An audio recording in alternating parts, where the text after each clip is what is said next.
Like this show and want to make your own? Let me tell you about Anchor.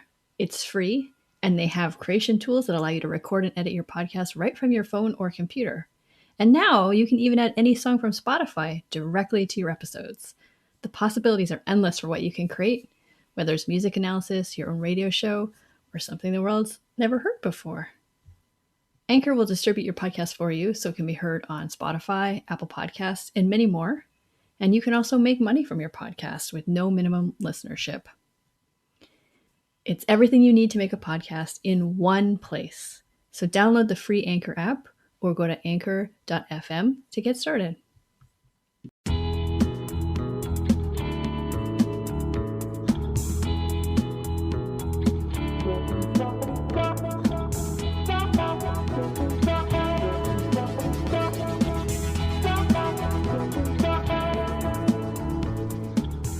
Welcome to the Vocal Fries Podcast, the podcast about linguistic discrimination. I'm Carrie Gillen. And I'm Megan Figueroa. And we have an exciting episode today. Yeah. Yeah. It's really good. I know. I teased about it on Twitter, and I'm so glad that it's finally coming out. I think it's really good, and it's really relevant. It's really relevant. Yeah. It's always relevant, but probably even more so right now. Yeah. Yes. Yeah. Exactly. Before we get into the interview, there's so much shit happening in the world. It is true. There's too much going on, really. Yeah. And maybe it feels like some of these things aren't as important, but I like to think that the little space we've carved for ourselves is making a difference somehow. So it is important that we talk about these things. I was thinking about, since the United States is on fire right now, and it's Supreme Court season. I don't know who it was that said it, but someone, I think it was a New York Times article, described Sonia Sotomayor's dissent against the Muslim ban was lashing out. Yep, I think it was the New York Times. They've been bad about this kind of stuff recently.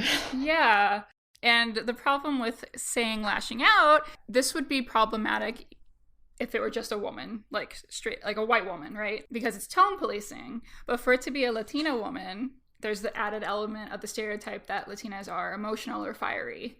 Yeah. Right. So, of course, a lot of times people say that women are hysterical or emotional anyway. But there's this added layer of Latinas somehow being even more and fiery and ill-tempered or something like that. So the choice of words was not great. Yeah. I mean, I think they also said passionate, which is also bad, but somehow not as bad as lashing out. Right. It's pejorative, right? I mean, lashing out is pejorative, and passionate can be, but doesn't necessarily have to be. Right. Like, if you can be passionate about something in a way that is positive, right, or you can be passionate about something in a way that's like, oh, calm down, which is, I think, how that came across, and for good reason. Yeah. But lashing out really makes it obvious that it's pejorative. Yeah. And I feel like even with passionate, there's this double standard where if we would have called Justice Kennedy passionate, somehow maybe more people would have cared and would have been like, well, if a man can get passionate about it, then this must be really important. Or there must be a good reason for it. Right. It's like when Boehner would cry, and that was seen as a good thing. Yes. But if a woman had cried under the same circumstances, that would have been horrifying. Yes, exactly. No, I totally agree. I think passion is bad enough, but in contrast, lashing out is just way worse. Yeah.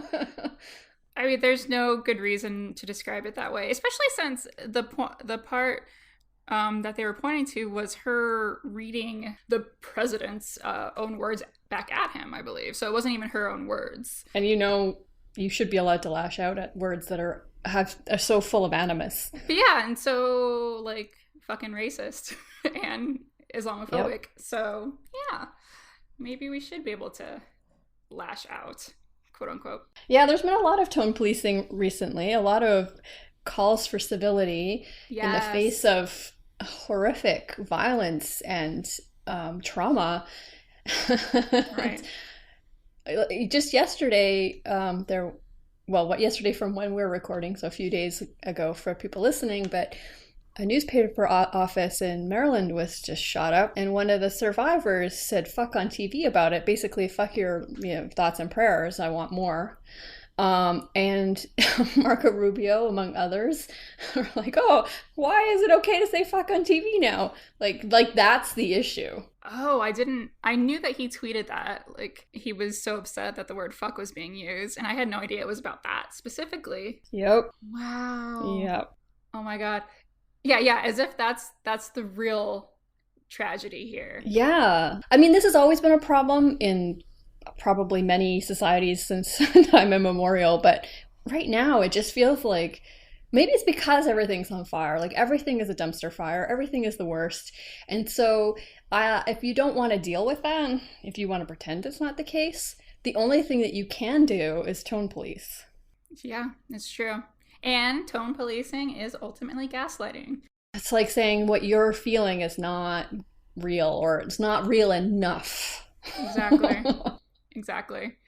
And when it comes from people in positions of power. And it always does, right? I can't imagine that you can really pull this shit if you're not in some kind of power position. Right. I mean, they're the trolls on the internet, but usually they're men or white. Right. And they might have less power than, say, you or me, but Right. there's still people that have less power than us that they're wielding their power over. Right. Anyway. Yeah. Anyway, this week has been rough. Yeah. And I say to it, fuck civility. Yeah, me too. I've never been one of those, like, civility is the most important thing. Yeah. I've been more of a time and place, but recently it's like, well, now there's no time and place for civility. Like, this is an emergency. Or the time and place is to be uncivil. Yeah, I guess that's better. That's a better way of putting it. Yeah. Yeah, civility's not going to get us anywhere. Yeah, it's the whole thing where differing opinions can be respected as long as you're not trying to, like, undermine someone's existence, and that's just happening all over the place right now. Yeah, we're not fighting over, like someone said on Twitter, basically, we can fight over, like, levels of taxation. Like, those are things that we can fight over and still respect each other about. But we can't fight over, like, women's right to exist, or people of color's right to exist, or, like, fill in the blank right to exist. We can't fight over that. Like, this is... Anyway. Yeah. Well, sorry, all of our listeners that are in America right now, the U.S. Or anywhere, really, because unfortunately, whatever happens here is going to trickle out to other countries in some way or other. I mean, look at all the trade wars. I know Canada's putting a lot of tariffs on U.S. goods and such and blah. And right. And that's going to directly affect Canadians because many of our products come from the United States. And so the prices are going to go up. Is this the new trickle-down economics? Yeah, kind of. Trickle out, anyway. Yeah. Well, anyway, the world is terrible, but we have an excellent guest and an excellent episode for you. Doing the interview. I left feeling great after, so. Yeah, that was a really good episode. I mean, really good interview, for sure. For sure. Oh, and one thing before we get into it, Patreon. We released our June bonus Patreon episode that's usually just for our Patreon $5 a month subscribers, so that y'all could see what it's like. So go check that out, and hopefully you'll be like, this is the shit that I need to get into. Yeah, hopefully you're like, oh, yes, I enjoy just listening to them ramble on about random topics. Exactly. Although I think it was a good one because it was really fun. Yeah. So if you want to join us, you can. The address is patreon.com/vocalfriespod. Yes. Yeah, so and then I hope you enjoy this episode.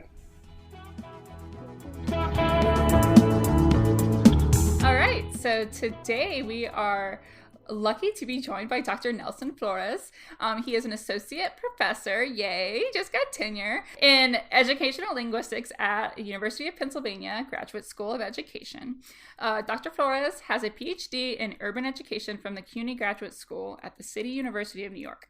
His research involves the study of the historical and contemporary instantiations of racial-linguistic ideologies, where language and race are co-constructed in ways that marginalize racialized communities.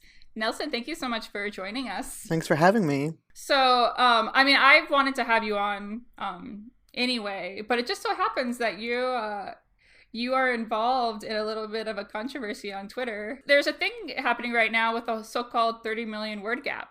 I thought that it would be great to talk to you about it. So tell us, what is a 30 million word gap? So the 30 million word gap is an idea that emerged from a study that was published in 1995 that essentially makes the argument that low-income children hear 30 million fewer words than middle-class or upper-class children within the first few years of life, the argument being that that so-called word gap is what is the primary culprit for their academic challenges that they confront in school. Right. It was born out of the meaningful differences in the everyday experience of young children, right? By Hart and Risley. Correct. So I had to read that book, and I was looking over it when I was about to talk to you, and I just had to, this kind of gives you a feel, everyone. So here's one sentence that I highlighted. Quality interactions seem to come so naturally to the parents in well-functioning families as to suggest that a certain amount of quality interaction may be essential to basic language competence. So it's filled with these things. And I don't know, for you, Nelson, I'm imagining too, there's like a visceral reaction to hearing something like that. Am I right? Yes, yeah. There is. Let's even begin by unpacking what the term quality even means. Right. It's a very arbitrary term that is concerning that researchers are using in some type of kind of way that seems like it's objective. Quality is in the eye of the beholder, right? What's quality to one person may not be quality to the other. And what Hart and Risley and many people who propose the word gap do is that they take practices that have typically been associated with middle class, upper middle class, affluent, white populations, and surprise, surprise, they decide that those are quality, which of course is not an objective statement, and one could argue is actually a racist statement to claim that a particular cultural background is higher quality than the other. And to be clear, I'm not suggesting that white middle class and upper class people don't have a rich cultural practices that they engage in. The issue is that all communities have rich cultural and linguistic practices that they engage in. And that's something that the word gap discourse completely ignores. It completely ignores decades of anthropological research that documents the rich cultural and linguistic practices of all communities and supposes that the practices of one is somehow objectively more quality than others. How then does this get reinforced? Because I know it's in the mainstream consciousness right now, and we'll talk about that in a second, but how has it been reinforced for so many years, for decades? Well, because it is part of a much longer history where the language practices of racialized communities, of low-income communities, have always been framed through a deficit lens. Now, if we even go back to the early years of European colonialism, we can see racial linguistic ideologies being used to dehumanize indigenous communities, where people would describe the language practices of indigenous peoples as almost animalistic, as a form of dehumanization. Now, nowadays, people wouldn't say things like people are speaking like animals, or at least most people wouldn't say that.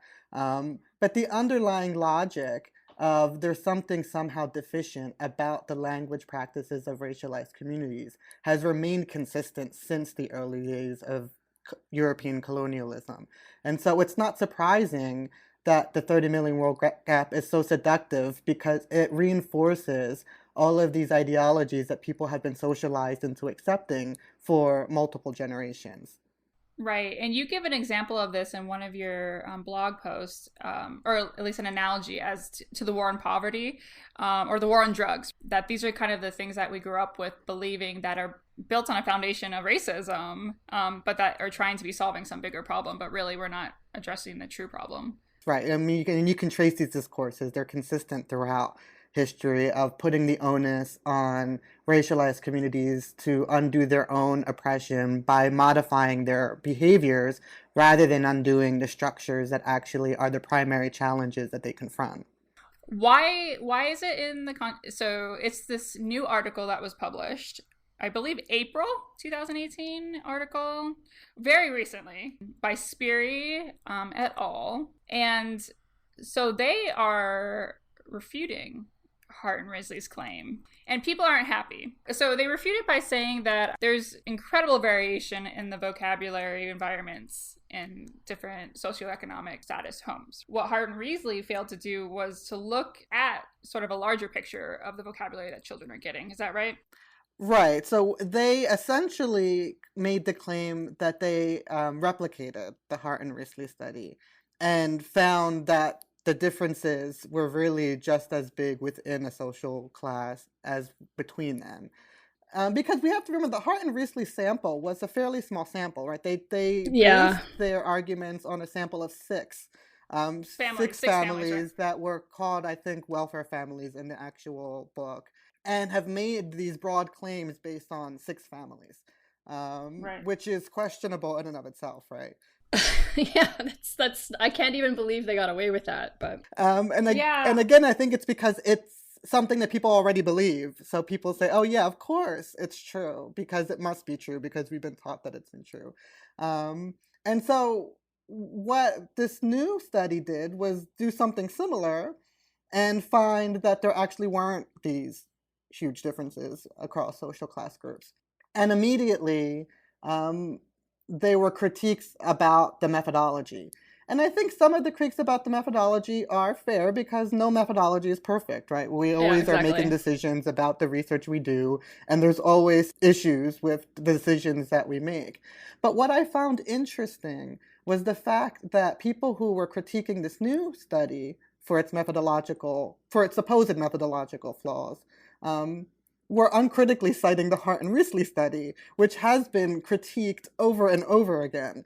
So it feels a bit disingenuous to point to the methodological flaws of the new study, which some of them, again, may be fair, without acknowledging that the study that they're citing as the foundation of their work also has extremely questionable methods that they use and are making conclusions that really aren't necessarily reflected even in the data that they have. Right.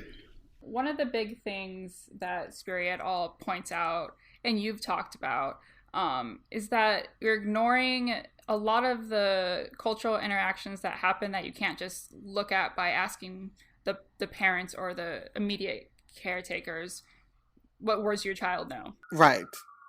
Right, like language is not just a series of decontextualized vocabulary words. And more isn't always necessarily better. There are lots of social practices that we engage in where being concise and using fewer words is actually seen as better than using more words, right? So even the idea that more is inherently better isn't universal and isn't necessarily true. But of course, we actually use language to engage in social practices with other people. So we're not just listing vocabulary words when we're talking to other people. We're engaging in dynamics that we've been socialized into, that we've gradually become familiar with as we become more socialized into those practices. And so to decontextualize language in that way, I think really shows a fundamental misunderstanding of what the function of language is, which is to communicate, which is to engage in practices, not to memorize vocabulary lists. Now, schools may like people to memorize vocabulary lists, but that's a different argument, right? If what you're saying is that these are the types of decontextualized language practices that they're expected to be successful with in school, then that's a different conversation, because then I would argue, well, why are we using these decontextualized language practices in school when we know that in the real world that's not how people actually use language? Maybe the problem isn't that these particular students haven't mastered a particular list of decontextualized vocabulary words, but rather the fact that schools have decontextualized language from the practices in which they're engaged in. And I think that may be part of, that would be a more interesting conversation for me than to look at these decontextualized vocabulary words. Right.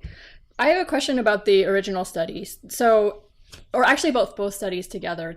They do have different methodology, even though one is sort of based on the other. Can you explain what the differences are? Because I think that's really what people were fighting about, right?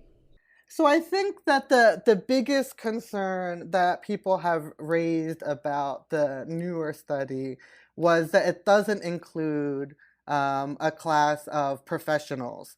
So it includes like lower class and middle class, but doesn't include the professional class that was in the original Hart and Risley study. And so in that sense, it's not an actual complete replication. Although I don't think That's that true. necessarily discounts the findings, though, that when we're looking across social classes, there aren't these stark differences that the original study had indicated. Right. And so I don't think that we can determine one way or the other whether there are these huge differences. We have one study that suggests that there are. We have another study that suggests that there aren't. My issue is that I don't even think that that's the right question to be asking. That I don't think the right question is to ask how many words are children being hearing at home, because as I was just saying, that's not actually what language is, right? Language isn't Right. the number of words we hear; it's the practices that we're being socialized into. And in order to understand those practices, we really need more rigorous ethnographic work, right? Like it's not something that can be Yes. done just by counting words. We actually need to observe and document the practices where those words are embedded in. And anthropology has shown us for decades that regardless of how many words people may or may not be hearing, that they're being socialized into complex practices. Yes, I think that was actually what I was trying to get at is this, because I think one of the differences is the first study was all about child-directed speech only, if I'm remembering correctly, and the second study includes all speech spoken around children. Right. Yes. And that's important. It is. And I'm thinking, because like reading Hart and Risley, it doesn't even, the way that they talk about what language is, it doesn't even look like what my childhood was like. And I'm like, if you're just focusing on parents, you're not looking at the fact that my Theo came over like 2 days a week, and that I would spend so much time at my grandma's house, and I always had cousins running around.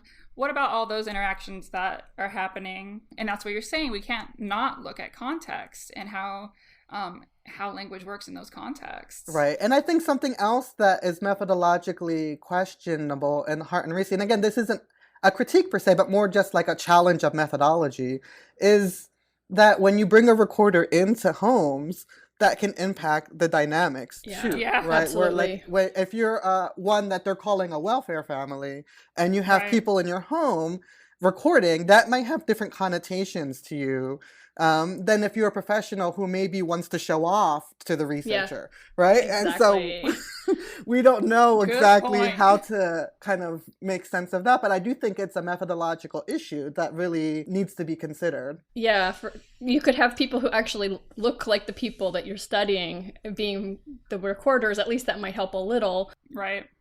I still think about how like we always dodged, like we always hid when someone knocked on the door. I'm like, Right, I don't even think we're exactly. gonna like let anyone into our house to do that. Yeah, even coming from a middle class family, I can't imagine participating in that as a child. It would have terrified me. Yeah. Oh yeah, me as a child too. Thinking about like how we are individual characteristics of children, I would have been like, no, stranger, I'm not gonna talk. Like I probably would talk less. So Right. But I could imagine a professional parent knowing what the right thing to do is, yeah. and knowing Mhm. that the recorder is on, doing the things that they know are the right things to do, because maybe they write it somewhere, right? And maybe Yeah. that's not always what they do. Maybe they actually aren't talking to their kids all the time. Maybe Yeah. sometimes the kids are watching TV, Yeah. but they know when the Yes. recorder is on that they shouldn't be watching TV, right? Yeah. Exactly. Yeah, and they'll not use as many directives. That seems so. I hated that when I was reading it. The whole directives thing just felt so. I don't know. I couldn't really like point out how or why it offended me so much. Maybe because my parents used a lot of directives. Can you explain directives? Oh yeah. So like saying a directive would be like clean your room instead of saying, well, it looks like your room's a little messy. What do you think you should do about that? Like that's what they want people to say. They want people to be more passive aggressive? Yes, they think that that's quality. Yeah, basically. Yeah. Right. And I'm like, No, as a Canadian, I'm just going to say no.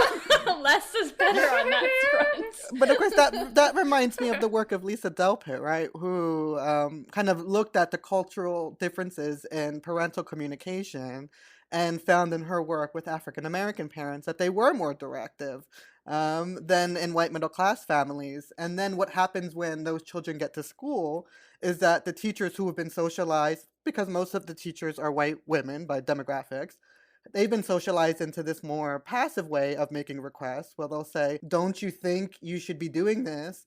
The child may not actually understand that actually was a directive, right? Because it was a directive, Yeah. right? The teacher was making a request and the child didn't necessarily understand that as a request and maybe actually thought that they had a choice when you say, don't you think you should? And which gets again to the importance of understanding cultural difference and not assuming that one is more quality than the other. I mean, Lisa Delpit makes it very clear in her work that it's not that Black parents care less about their children. They love their children. They have a particular history where maybe there are needs to be more directive because if not, their child isn't going to be socialized to deal with an anti-Black world Exactly. that expects people to expects Black people in particular to adhere to directives, right? Exactly. I mean, I guess that's what it really was when I was reading and kept hearing about directives and them basically shitting on directives. I'm like, oh, it feels like racism is dripping off of this. And they may have not, again, I think Carrie said it once about sexism, called it benevolent sexism. I did not make up that term. Well, I know, that's where the first time I heard it was you saying it on something. But is this like benevolent classism and racism, you think? I mean, I don't know if it's benevolent. I don't know. I mean, I actually am one who's not particularly interested in what one's intentions are. And so it's like, I'm sure they had good intentions. I mean, I don't think people do research or at least social science research without wanting to make a difference and help. But it doesn't really matter in the grand scheme of things. You're right. If you're still producing racism. And I think that like even terms like covert racism oftentimes I find problematic because who are they covert to? Like oftentimes the victim Other of white it people. is quite Right. conscious of it and it's not Yeah, covert. It's only covert to the one who isn't aware that they're being racist, right? And so I think that for me it's like less important what their intentions are and more about I think that the framework that they're using is fundamentally flawed and has led to interventions that are quite damaging. And I know that sounds maybe extreme in some ways, but I do think that interventions that are coming from a racist deficit perspective are damaging to children. Right. So let's talk about impact because one of the impacts, this is a big impact, at the University of Chicago, there is a 30 million word center for early learning and public health. And they get tons of money. Tons of money. You go to They their sure website and there's a donate button, but you know they're getting government money and grants and stuff. And it's, I mean, I don't mean to shit on the director. Anyone goes to the website and looks at the videos, it feels gross. You see like white people telling Black parents like what to do with their children, and it feels terrible. That's a huge thing that's getting tons of money because of the so-called 30 million word gap from Hart and Risley. Like that's a direct impact of that study. Right. It's named after it. And what's happening to these kids? Like, what are they provided with in this program? Intervention, quote unquote intervention, based on let's not have the directives. Let's open it up so there's more questions so children can answer back, like this kind of thing. I see. Yeah. So they are trying to change the way that caregivers interact with their children. And that's just inherently icky to me. Right. Well, I think that all of the money going into it might give you some indication for why people were so defensive about a response that called it into question, because there is a lot of money that's going into it. I mean, remedial compensatory education, which has been funded by government and non-government officials since at least the 60s, that are designed to fix the so-called cultural and linguistic deficits of racialized communities have always been a very lucrative industry. There's always been tons of money going into it. I mean, I don't even know how much money, probably billions of dollars at this point, honestly. And I always wonder, like, what would the world look like if we actually like invested that money in revitalizing communities and like ending poverty and like ensuring that children had access to quality healthcare, or even just textbooks. Yeah. Like simple educational funding. Right. I think our society finds fixing racialized communities as a seductive narrative.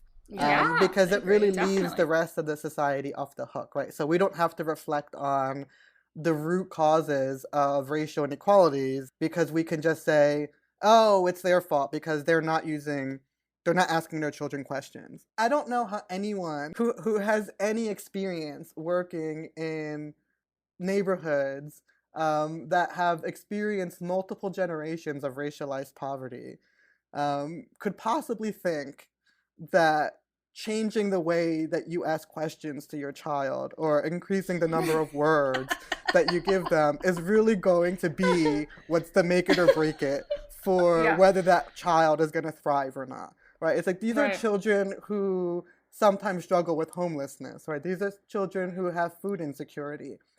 In Philadelphia, lead poisoning has been a huge issue. And I know it's in other places as well, like Flint, right? Right. All of Yeah. these structural issues Yeah. that are much more salient in the lives of these children and these families, right? But in education circles, we tend to think that none of that has anything to do with like what we should be talking about, right? We should just be talking about fixing the kids. And I think that one is misguided because of all of these other challenges that I think are much more salient. But two, it then socializes teachers to come from the perspective that the kids are broken and need to be fixed, right? And that is not a productive perspective to begin with, especially when we look at the demographics of teachers versus students, when there's already this divide between them, right? The last thing that we want to do is increase that by telling teachers that their job is to be like these people in that website that you were talking about, these benevolent white people who are trying to fix racialized communities, right? That's not a productive stance. It's never worked in the past, and it's not going to work now. It is a seductive line of thinking for a lot of people because it's kids. So like a lot of people are like, this is seductive because, oh, if I support it, I'm helping the children. You motherfuckers. help kids in other ways. Sorry, we do have an explicit rating. This also reminds me of work on Inuit children in Quebec. So when they go to school, obviously the schools are mostly, or at least back when this research was done, mostly white people. And so they grow up in the Inuit communities where there's not a lot of child-directed speech. And so when then they get into the classroom and suddenly this adult is talking to them and they're not used to it and they don't know how to respond at all. Yeah, so the different communities do different things and we just assume white is the norm, white North American is the norm and everyone should behave like us, and it's really fucked up. Right. And the thing is that if Hart and Risley said that, and the people who support the 30 million word gap said that, at least I would respect that they were coming from a position of authenticity, right? It's true. But the fact that they tried to frame it as objective, I think, is what makes it even more insidious, right? It's like, no, there's no objective basis for determining that being non-directive is more quality, right? That's not an objective statement. It's coming from a particular ideological position. So if you can own that position, if you can say, yes, I think that all racialized communities should behave just like white people, I would disagree with you, but at least I would say, well, you're being honest with what your perspective is and you're not hiding it behind this veil of objectivity. I just translated it for people. It's a more quality interpretation than theirs. But you're right. I have the exact same objection. Just say what you're actually saying.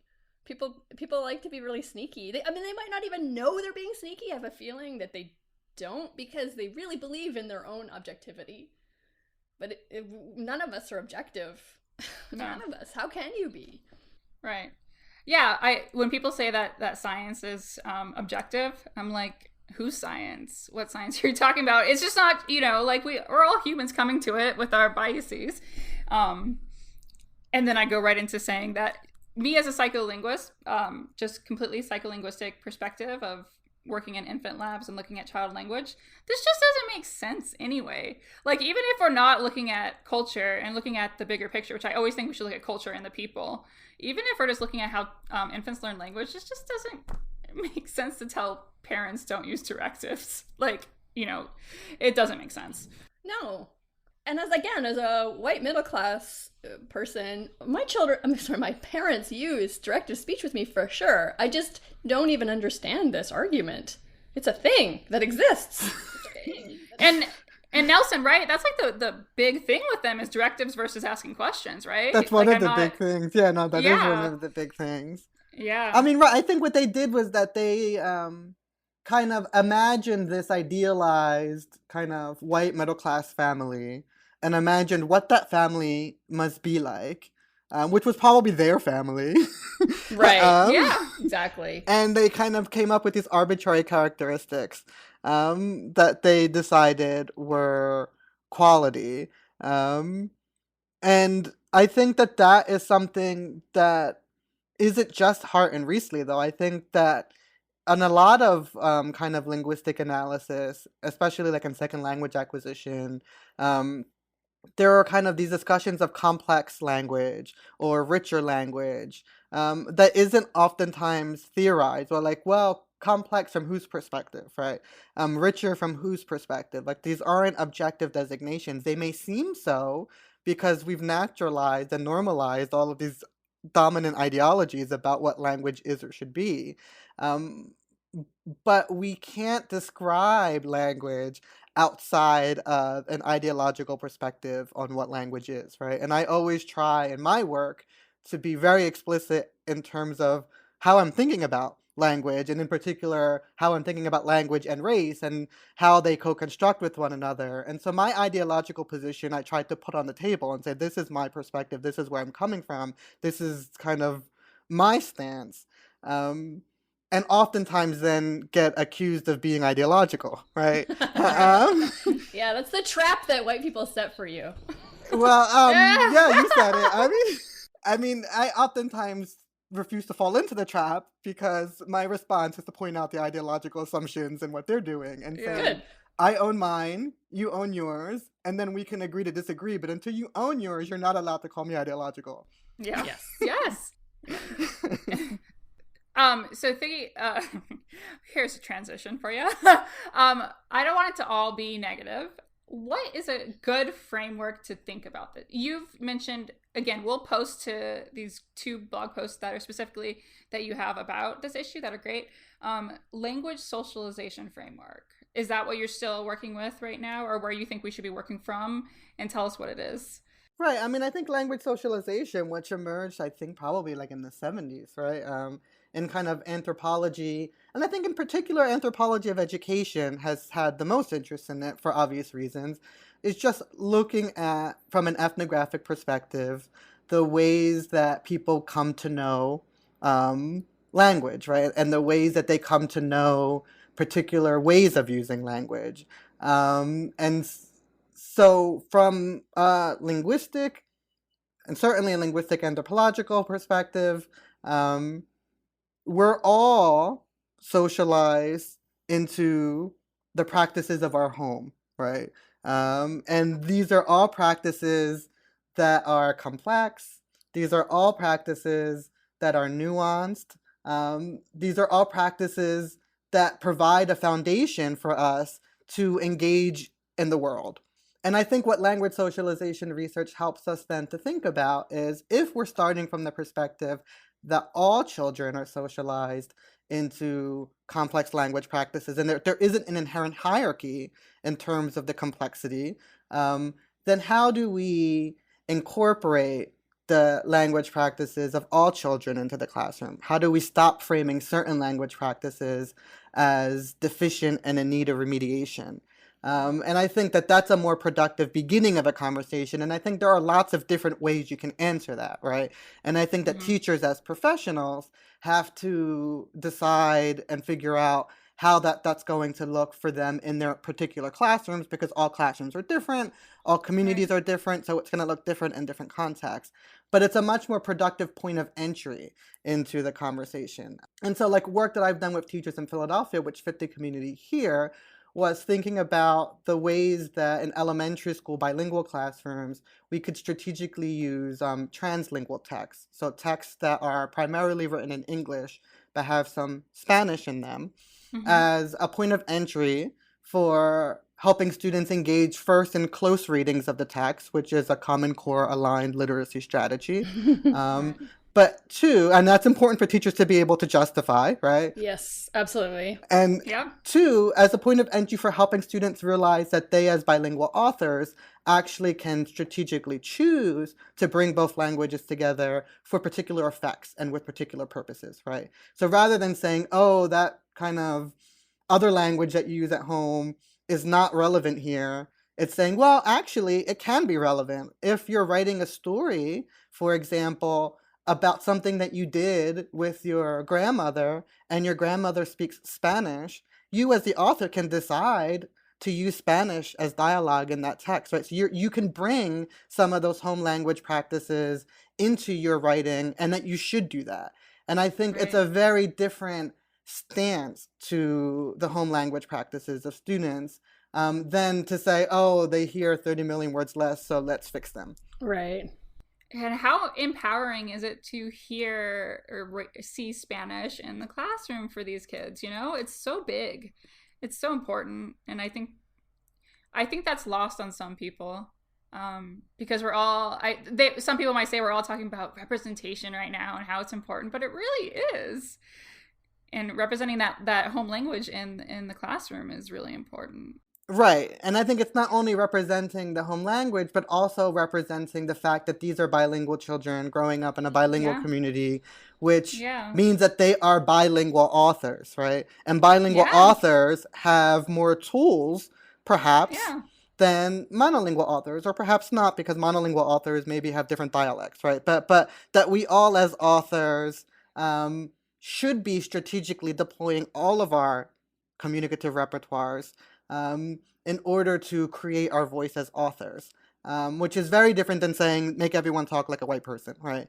Right. And, Yeah. and I think Yeah. it's okay. Let's socialize students into new ways of using language, which is part of the function of school, right? We all learn. Mhm. I mean, we all did doctorates, right? So we were all socialized into new ways of Mhm. using language and new ways of thinking as doctoral students, right? That's just part of what we're doing all the time in our daily lives, and we're Yeah. always going to be being socialized into new ways of using language. So I certainly don't want to be misunderstood as saying we shouldn't socialize students into new language practices, because sometimes people accuse me of saying we should just let them do whatever they want and not teach them anything.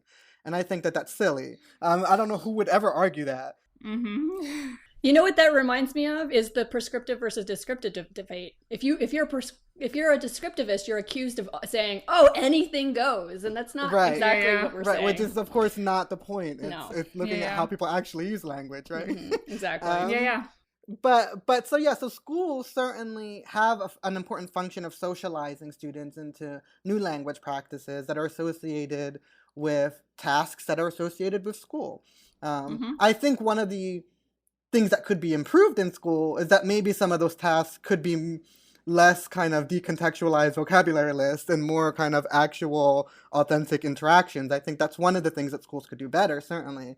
But certainly schools should be socializing students into new language practices. The question is how they should be doing that, right? And from my perspective, the way they should be doing that is building on the knowledge that the children already have. Now, anyone who's taken an education course ever knows that the first basic thing that you learn in Pedagogy 101 is if you want students to learn new content, you have to connect it to their prior knowledge, right? That's the first thing you learn. Yes. So why do we think language is any different? If you want students to learn new language practices, you have to connect it to language practices they're already familiar with, right? And once you do that, they're much more able to then retain it, remember it, feel like it's part of who they are, and not feel like it's this thing that's completely removed from who they are as people and who they understand themselves to be.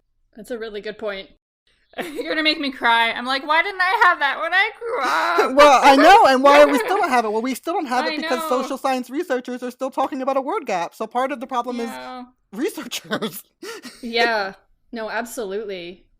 That was one of the questions that kept coming up in my mind was, okay, you're absolutely right. I mean, it's obvious to me that this is what we need to do. But how do we get from here, where we are now, to where we should be, given this juggernaut of the social science research, the education research, which sometimes aligns with that, the fact that the education system is this huge bureaucracy. I'm not, yeah, policymakers. The policymakers, the politicians involved. How? how do we make even a small change? Right. Yeah. Right. What can our listeners do? What can we do? Right. What can any of us do? Or Yeah. and if a policymaker is listening, what could they Yeah. do? Yes. We have so many politicians that listen to this show. They should. They definitely should. I know. But so I mean, I think when I want to give a cop-out answer, which I'll give first, and then I'll give like the better answer. Okay.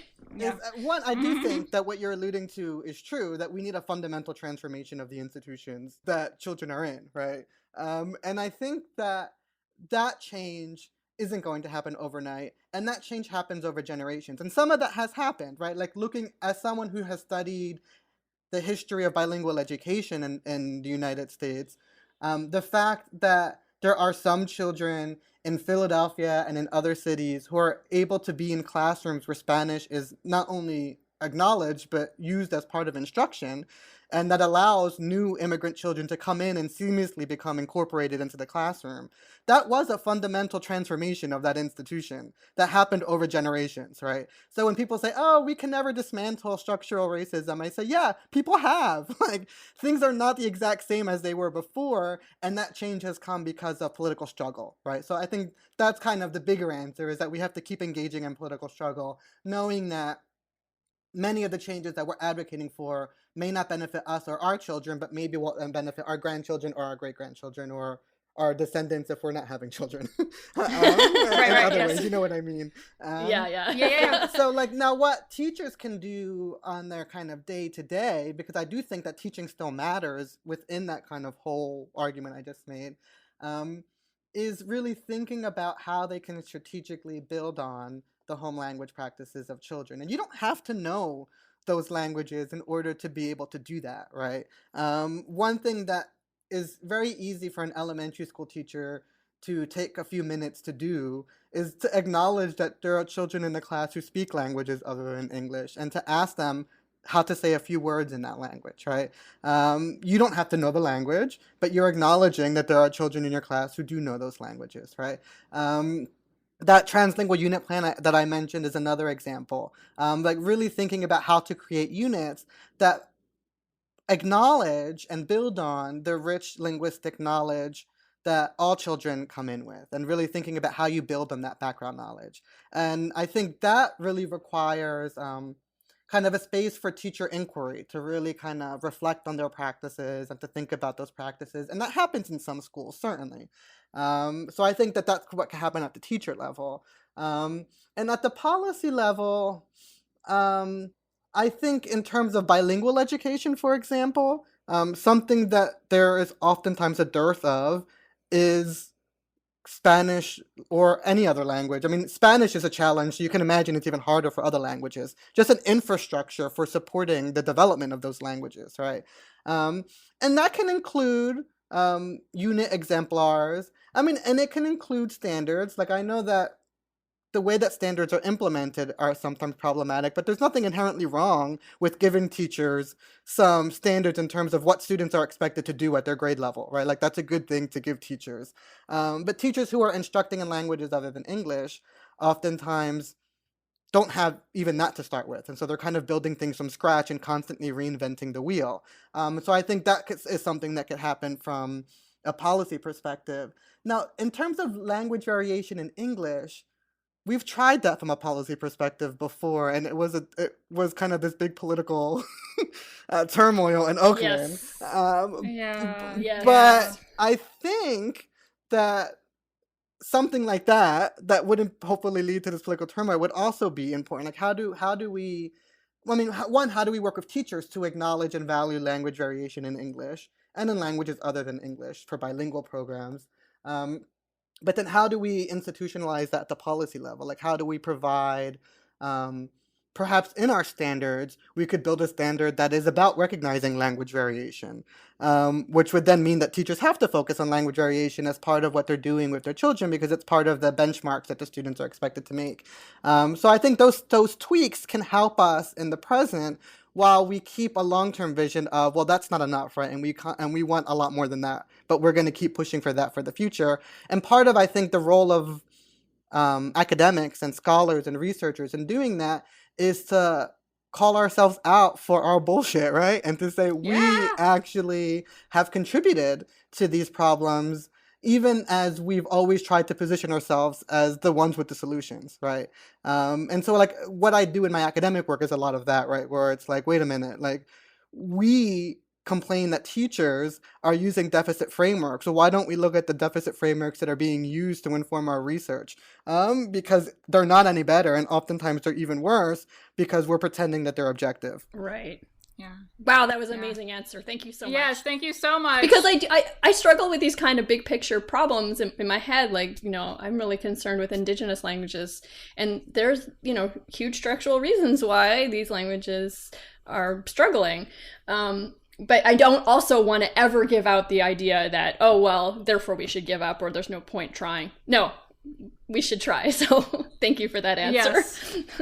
Yeah, no, I mean, after like the first half of talking about like what the fuck is wrong and what's happening, why is this all like on fire, it's really nice to be grounded again in the fact that we can do some things. And I think that we have really great listeners who actually do want to do things or who have learned a lot about their own internalized biases. And I think that this is going to be really, really helpful and educational episode for them. So I really appreciate you coming on. I know that if you're at least on Twitter, you've seen one article going around about this. So, you know, like people have heard about this right now. And so it's fantastic to have you on. I think that was a really great takeaway. Do you have any other things that you want to hype up or or say before we let you go? I guess so. Something that I have just well, it's in press, so it's going to be published soon. That I think kind of relates to what I was just saying. Actually,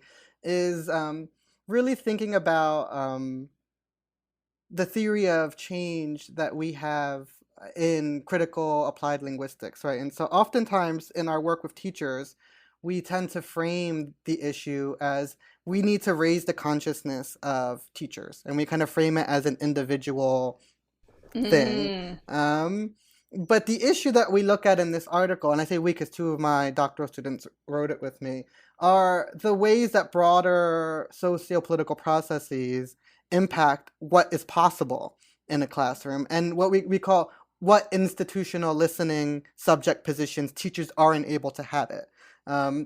So the school that we look at is a bilingual school. So we look at the ways that bilingualism is completely normalized in the school. But we think of that not solely as great teachers, and they are great teachers, but because of the history of political struggle that has allowed for these spaces to emerge. And so it's a combination of teachers who are on board and the possibility of this space emerging through political struggle. But we also look at issues of policing and also think about that as not purely just about, oh, let's tell the teachers not to police. Because oftentimes the teachers are policing because they know that if a child who's a child of color from a low-income community uses particular linguistic tokens outside of the classroom, people are going to racio-linguistically police them, right? And say, you can't say that. Yeah. I can say that as a white person, someone might say, but you can't. Right. And so it's not enough to say, oh, we should just tell the teachers to value the students' language practices, when oftentimes the teachers do want to, but they struggle with this institutional listening subject position where they see themselves as listening on behalf of others, right? So, okay, well, Right. we're okay with them saying yeah, but maybe someone outside of here is going to judge them for saying yeah. Even though at the University of Pennsylvania, we actually started documenting this as we wrote the article. We say yeah all the time at the University of Yeah. Pennsylvania, right? And if anyone were to correct us, they would come off as completely inappropriate and pompous. Yeah. So like, it's like, which spaces are these linguistic tokens policed, and what histories are being cited in those spaces, and how it's really not just about individual teachers. It's really this broader socio-historical process that has allowed for this emergence of policing to begin with. And so it connects to the point I was making before, where we conclude there that any efforts at raising the consciousness of teachers has to also be situated within broader political struggles that then can allow teachers to inhabit new listening subject positions, right? And people, when they say it's impossible, I say it happened before, right? We have normalized bilingualism in some public schools in the United States because people have pushed for the possibility of new listening subject positions in these institutions. So we have to keep thinking about, what do we want teachers to be able to do, and how can we transform the institutions to allow them to be able to do that? And see, that was an issue that, I wasn't really thinking about when you mentioned it. It's like, of course, which reminds me that there's always learning to be done. Even if you've studied this all your life, right, there's still learning to be done. Yeah, absolutely. And here's my PSA for listeners, is to follow Nelson on Twitter, which we will link to him, but so that we can hear more about that study, and I'm sure you'll talk about it and all the studies that come out of your work. Yeah. Is that what I meant? Studies that come out of your work? Anyway, yes. All your work that comes out that we can follow, because I learn a lot from you. So thank you so much. Yeah, thank you. Thank you. Yeah, don't be assholes, guys. Don't be an asshole. I mean, that Nelson, we always leave our listeners with that. That's the big message. I mean, overall, right? Like everything we talked about over the last almost hours, don't be an asshole. Yeah, I agree. Well, thank you so much, Dr. Nelson Flores, and it was great talking to you. Thank you. Great talking to you too. Okay. Bye. Bye.